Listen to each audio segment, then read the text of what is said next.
বন্ধুরা আজকে আপনাদেরকে দেখাবো নেস্টেড মার্কিউ ট্যাগ সম্পর্কে। এই নেস্টেড মার্কিউ ট্যাগের মাধ্যমে আমরা এই ধরনের অ্যানিমেশন করতে পারি। এখানে স্ক্রিনে আপনারা দেখতে পাচ্ছেন একটা বল জাম্পিং করতে করতে এক জায়গা থেকে এক জায়গায় চলে যাচ্ছে।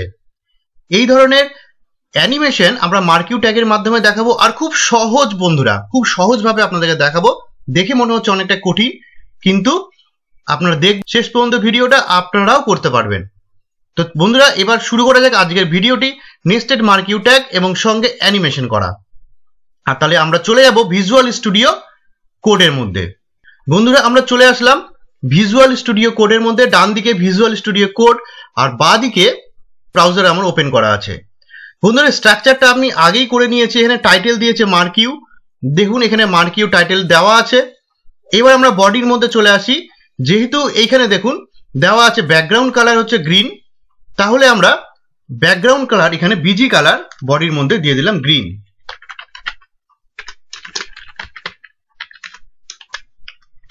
সেভ করলাম, ব্রাউজারে গিয়ে রিফ্রেশ করে দিলাম, দেখুন পুরোটাই গ্রিন হয়ে গেল।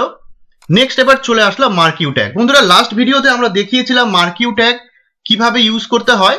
মার্কিউ ট্যাগের বিভিন্ন অ্যাট্রিবিউট গুলো আমরা জাস্ট একটু দেখাই দিচ্ছি। মার্কিউ ট্যাগের মাধ্যমে আমি একটা মেসেজ জাস্ট লিখি, গুড মর্নিং। সেভ করলাম, রিফ্রেশ করলাম, দেখুন ডান দিক থেকে লেখাটা বাঁ দিকের দিকে যাচ্ছে, তাহলে স্ক্রলিং করতে করতে যাচ্ছে। তাহলে মার্কিউ ট্যাগের মাধ্যমে আমরা স্ক্রল করতে পারি। তাহলে এইখানে আমি টেক্সটের জায়গায় আমরা পিকচার নিয়ে নিব।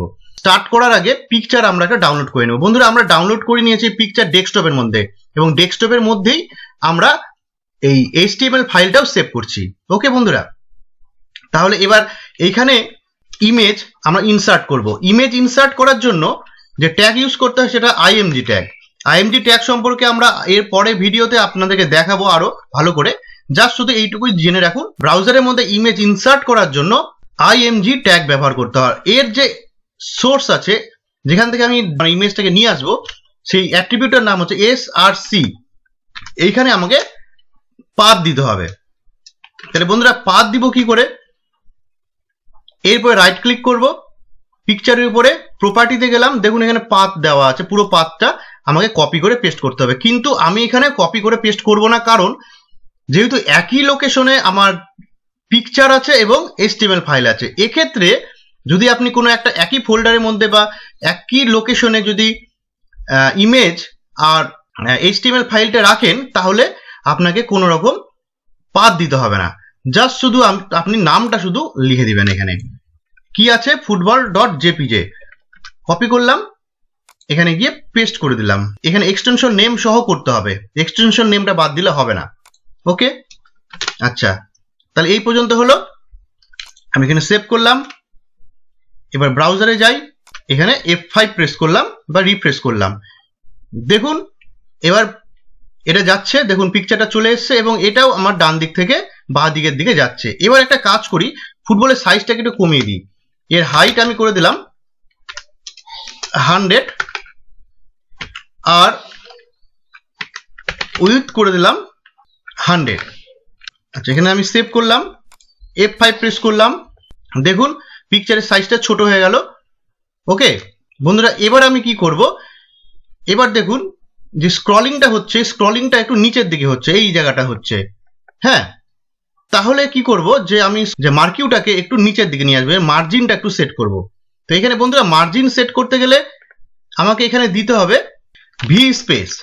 অ্যাকচুয়ালি এটা মার্জিন না, মার্কিউর একটা স্পেস, ভার্টিক্যালি স্পেস, মানে উপর থেকে টপ থেকে নিচের দিকে নেমে যাবে। তাহলে ভি স্পেস ইকাল টু 30% করে দিলাম। স্ক্রিনটা 100% হলে ওর 30%। সেভ করলাম, F5 প্রেস করলাম, দেখুন অনেকটা নিচে নেমে গেল। এই যে উপর থেকে নিচ পর্যন্ত একটা স্পেস চলে আসলো ভি স্পেসের মাধ্যমে। এবার ব্যাকগ্রাউন্ড কালারটাকে আমাকে করতে হবে কি, হোয়াইট। এখানে দেখুন ব্যাকগ্রাউন্ড কালারটা হোয়াইট আছে, তাহলে আমাকে ব্যাকগ্রাউন্ড কালার হোয়াইট করতে হবে। তাহলে ব্যাকগ্রাউন্ড কালারটা হোয়াইট করার জন্য বিজি কালার, মার্কিউর আরো একটা অ্যাট্রিবিউট বিজি কালার, এখানে আমি হোয়াইট করলাম। সেভ, F5 প্রেস করলাম, দেখুন ব্যাকগ্রাউন্ড কালারটা হোয়াইট হয়ে গেছে। এবার বলটাকে আমি কি করব, বাঁ দিক থেকে ডান দিকে নিয়ে আসবো, মানে ডাইরেকশনটাকে চেঞ্জ করে দেবো। তাহলে আরো একটা attribute direction, direction equal to করলাম রাইট, সেভ করলাম, F5 করলাম। দেখুন এবার ডান দিক থেকে বাঁ দিক থেকে ডান দিকে দিকে যাচ্ছে। ওকে, আচ্ছা নেক্সট অ্যাট্রিবিউট করবো, স্পিডটাকে একটু বাড়িয়ে দেবো। এখান থেকে এন্টার প্রেস করে এবার নিচে চলে আসলাম। এর জন্য অ্যাট্রিবিউট হচ্ছে স্ক্রল অ্যামাউন্ট ইকুয়াল টু, একটা কাজ করে এখানে 10 করে দেখি, সেভ, F5। দেখুন স্পিডটা কিন্তু অনেকটা বেড়ে গেল। ওকে, এবার দেখুন বলটা এখান থেকে গিয়ে শেষ হয়ে যাচ্ছে, আবার প্রথম থেকে শুরু হচ্ছে। আমি কি করব, এই রিটার্ন করবে, আমি চাচ্ছি এখান থেকে গিয়ে আবার ব্যাক করে রিটার্ন করে চলে আসে। তাহলে এর জন্য যে অ্যাট্রিবিউট লাস্ট ভিডিওতে দেখিয়েছিলাম সেটা হচ্ছে বিহেভিয়ার।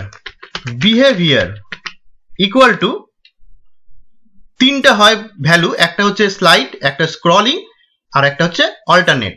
তাহলে এখানে করব আমি অল্টারনেট, সেভ করলাম, F5 প্রেস করলাম। ওকে বন্ধুরা, দেখুন এবার দেখুন এখান থেকে গিয়ে স্ক্রল করে বাম্পস করে চলে আসছে। দেখুন এই যে এটা হচ্ছে অল্টারনেটের কাজ, যেখানেই আমার রিটার্ন খেয়ে আবার চলে আসছে। এই পর্যন্ত হয়ে গেল একটা মার্কিউতে। এইবার কি করব, আমাদের ছিল যে আমরা এইভাবে জাম্পিং করব। একটা দেখুন দু রকম ডাইরেকশনে যাচ্ছে, একটা হচ্ছে বাঁদিক থেকে ডান দিকে, একটা উপর থেকে নিচে। ওকে, এবার বন্ধুরা আরো একটা তাহলে মার্কিউ ট্যাগ ইউজ করব। তাহলে মার্কিউ ইউজ করলাম। মার্কিউটাকে ক্লোজ করব কোথায়, একদম সবার শেষে। ওকে, এখানে গিয়ে মার্কিউ ট্যাগটাকে শেষ করে দিলাম। তাহলে এই প্রথম মার্কিউ ট্যাগটা যেটা শুরু হলো, এই মার্কিউ ট্যাগটা কি করবে, এই মার্কিউ ট্যাগটা আমার আপ ডাউন করবে। তাহলে একটা কাজ করি, সবার আগে আমি এর হাইটটাকে বাড়িয়ে দিই, হাইট ইকুয়াল টু 200 করে দিলাম, সেভ, F5 করলাম। এইবার কি করব, এর ডাইরেকশনটাকে আমি আপ করে দিলাম, সেভ করলাম, F5 প্রেস করলাম, সেভ করলাম, F5 প্রেস করলাম। এই যে দেখুন এটা উপরের দিকে চলে যাচ্ছে। তাহলে এরও আমি বিহেভিয়ার করে দিলাম অল্টারনেট।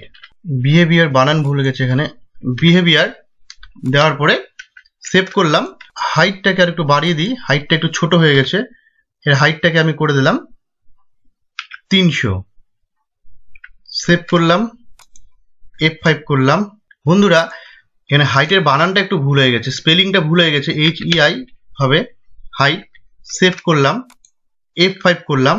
দেখুন এবার দেখুন হাইটটা আমার একটু বড় বেশি হয়ে গেছে, হাইটটা একটু কমিয়ে দিই, 200 করলাম, সেভ করলাম, F5 প্রেস করলাম। দেখুন হাইটটা আমার এবার ঠিক আছে। দেখুন এবার এটা সুন্দরভাবে পাম্পস করছে। তাহলে এর স্পিডটাকেও আমাকে একটু বাড়িয়ে দিতে হবে। এখানটায় গিয়ে আমি স্ক্রল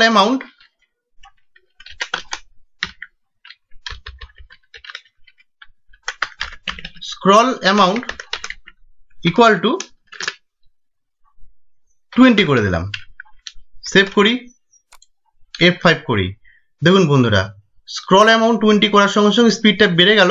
দেখুন এইভাবে জাম্প করছে, দেখুন সুন্দরভাবে জাম্পিং বল হয়ে গেছে একটা। তো আমরা নেস্টেড মার্কিউ মাধ্যমে আমরা এইভাবে জাম্পিং বল করতে পারি। এবার এখানকার দেখুন স্ক্রল অ্যামাউন্ট 10 আছে, এখানে 20 আছে। আমি যদি এখানে স্ক্রল অ্যামাউন্টটাকে 20 করে দিলাম, সেভ, জাম্পিং এরিয়াটা অনেকটা বেড়ে গেল। তাহলে আমরা এইভাবে কম বেশি করতে পারি। ওকে বন্ধুরা আমাদের চ্যানেলে এক্সেলের উপরে 0 লেভেল থেকে অ্যাডভান্স লেভেল পর্যন্ত অনেকগুলো ভিডিও দেওয়া আছে, এগুলো আপনারা কভার করতে পারেন। এখানে 80টার মতন ভিডিও আছে। আপনারা যদি এই ভিডিওগুলো ফলো করেন তাহলে আপনারা অ্যাডভান্স লেভেল পর্যন্ত এক্সেল শিখতে পারবেন, এবং অফিসিয়াল কাজ অনেক এক্সাম্পলের মাধ্যমে এখানে দেখানো হয়েছে। তো বন্ধুরা আজকের নেস্টেড মার্কিউ ভিডিওটা যদি ভালো লেগে থাকে অবশ্যই লাইক, শেয়ার এন্ড সাবস্ক্রাইব করবেন। ততক্ষণের জন্য ধন্যবাদ।